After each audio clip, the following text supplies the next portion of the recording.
again, folks, and thanks for tuning in to The Beautiful Meeple.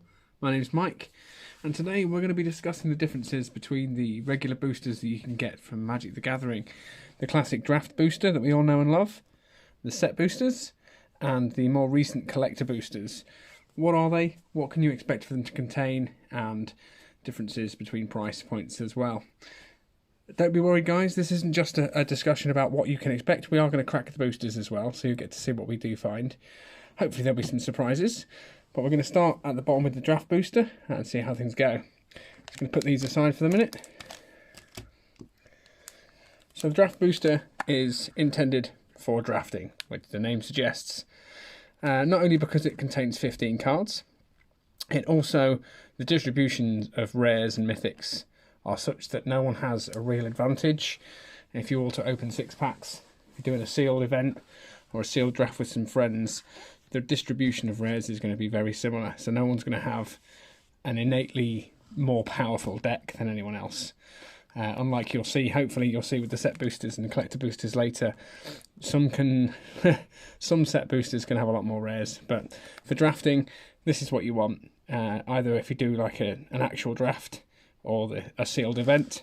It contains 15 cards, so there'll be 10 commons, a land, 3 uncommons, and a rare or mythic rare. Very occasionally you'll get an extra foil or an extra rare, sometimes an extra mythic, but generally you can expect 10 commons, 3 uncommons, and a rare, plus a land. So we're going to open this one now and see what happens.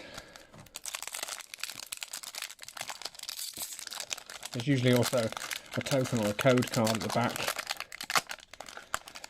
There we go. So we're looking for 10 commons. As you can see here, these are commons. We've got 1, 2, 3, 4, 5, 6, 7, 8, 9, and 10 commons. So now we should move on to the uncommons, which are denoted by the silver symbol, as you can see. So there's 3 of these.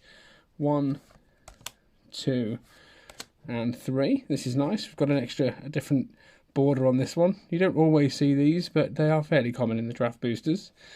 So we should be expecting a rare next, or a mythic if we're really lucky. Oh, okay, that's a pretty good pull.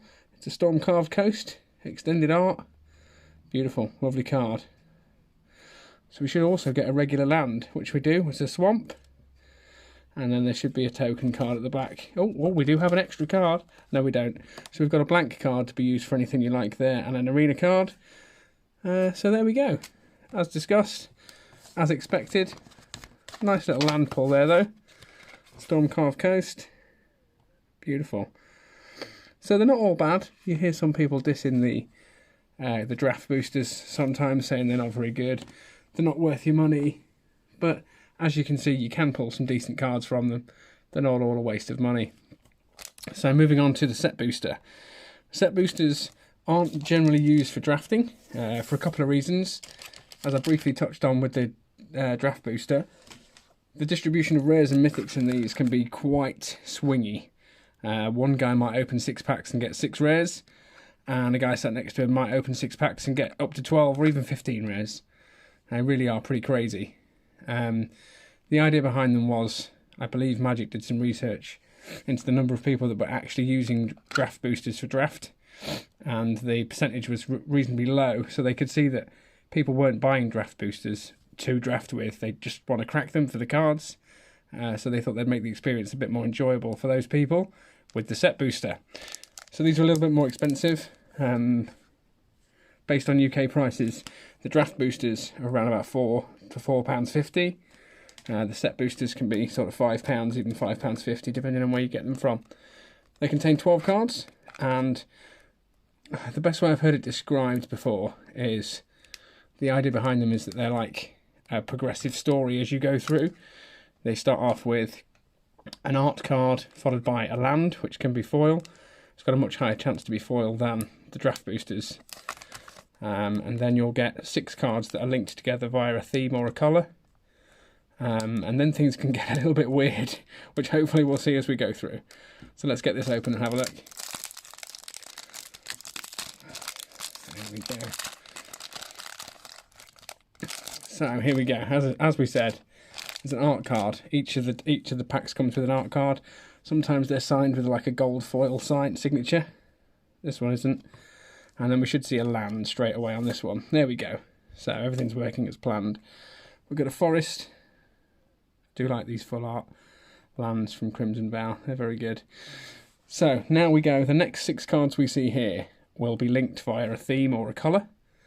And they can be anything from 1 uncommon and 5 commons, all the way up to 6 uncommons. I've never seen 6 uncommons in a row myself, but apparently it can happen. So we're going to look at the next 6 now. So it's a common, it's a vampire, it's red. Here we go, and then we've got another common, it's a vampire, so it looks like the theme here might be vampires. And there we go, it's a red vampire, common again. We've got an uncommon, so that's 3 commons we've got. This isn't a vampire, it's a zombie scorpion, but, you know, I'm not going to complain at that. Another uncommon is a zombie cleric. So it looks like zombies and vampires is the set theme here. So we should get 1 more. Hopefully it's another uncommon. There we go. So we've got a 3-3 split there. 3 uncommons, 3 commons. Looks to be a mixture of vampires and zombies. So the next card we should be expecting is a common or an uncommon with a different border than the other cards, a special treatment. Sometimes they're referred to as showcase cards. So there we go. So we've got a common, what they call a showcase border. And then the next 2 are the wild card cards. They can be literally anything from common to mythic, foil, extended arts, all sorts of craziness. This is where the swingy nature of the packs come in. I've opened set boosters before that have 3 mythics in. If you can imagine a draft environment, that's just crazy powerful. So we've got, here we go, Blood Hypnotist uncommon with a nice border. And a Markov Waltzer, also uncommon, with a nice border. Pretty good. And then we move on to, we've got the guaranteed rare or mythic, a Voldaren Bloodcaster. And then we should have a foil card, a Flame Blessed Bolt. There we go. The foil can be literally any rarity. And then there's obviously the token card there. So no surprises there, everything as expected. Put these to one side and we'll get onto the collector booster.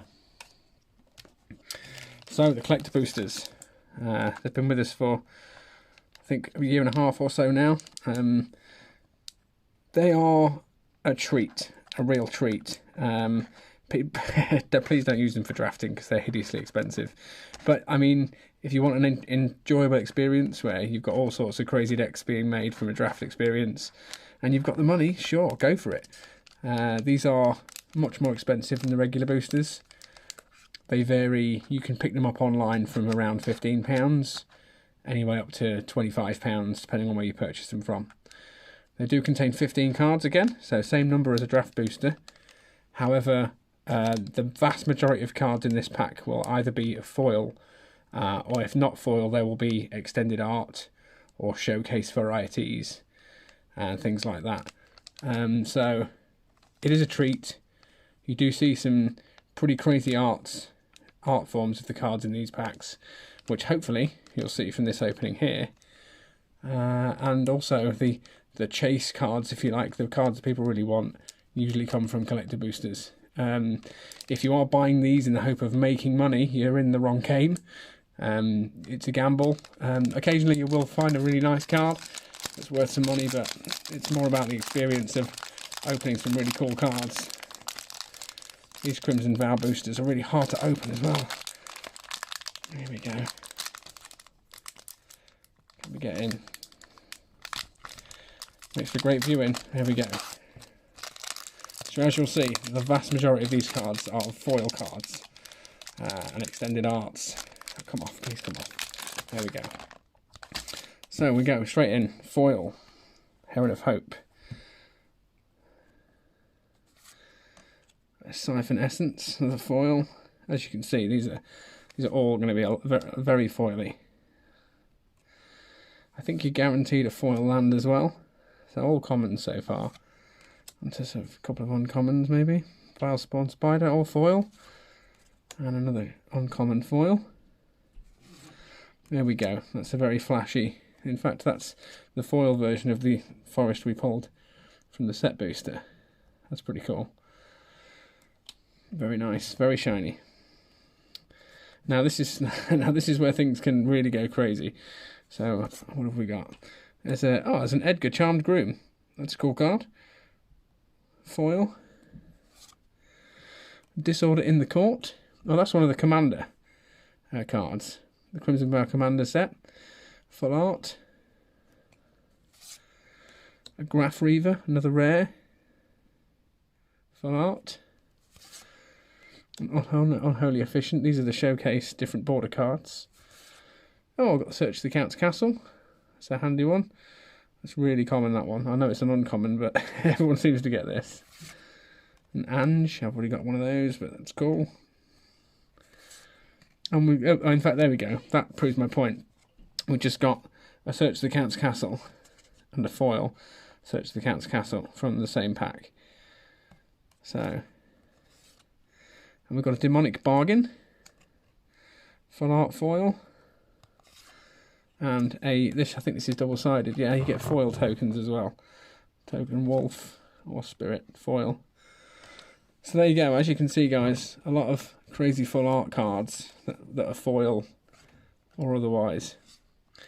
No real crazy value there. As you can see, you know, you pay a lot of money. You don't necessarily make a lot of money in value cards, but it is a good experience. It's good fun. You can't get these cards anywhere else. So there you go. I hope you've enjoyed.